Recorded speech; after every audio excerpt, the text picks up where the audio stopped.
Dernier réglage pour les 16 équipes en lice. Les sélectionneurs ont rendu leurs ultimes arbitrages pour réduire leur liste de joueurs à 23. Beaucoup ont dû renoncer à constituer l'équipe de leurs rêves. Il y aura en effet de grands absents à cet Euro. Dernier forfait en date pour blessure, celui du très expérimenté milieu de terrain anglais Frank Lampard, vainqueur de la Ligue des Champions avec Chelsea. L'Espagne, elle va devoir se passer du pilier de sa défense, Carles Puyol, et de son attaquant vedette David Villa. Villa est irremplaçable. Son jeu, son efficacité, à mon avis, personne n'a fait mieux que lui ces dernières années. Même sans Puyol et Villa, l'Espagne, championne d'Europe et championne du monde en titre, fait toujours partie des grands favoris de cet Euro, avec les Pays-Bas, vice-champions du monde, et l'Allemagne, vice-championne d'Europe.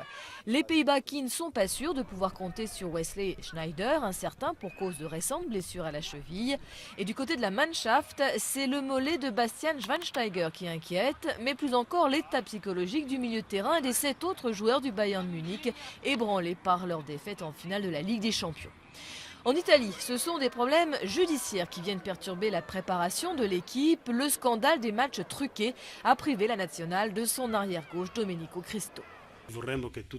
Nous aimerions que tous les joueurs liés à cette affaire qui a, entre guillemets, sali non seulement l'équipe nationale mais aussi le football italien, sachent qu'ils ont eu tort et qu'il est normal qu'ils en paient le prix. Autre scandale en toile de fond de cet Euro, celui du sort réservé à l'opposante Yulia Tymoshenko en Ukraine qui a déclenché une grave crise entre les autorités de Kiev et l'Union européenne.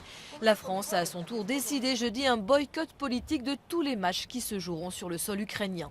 Mais ces footballeurs seront bien là. Après une série de matchs guère convaincants, les Bleus commencent enfin à rassurer leurs supporters, avec notamment un retour en grande forme de Franck Ribéry.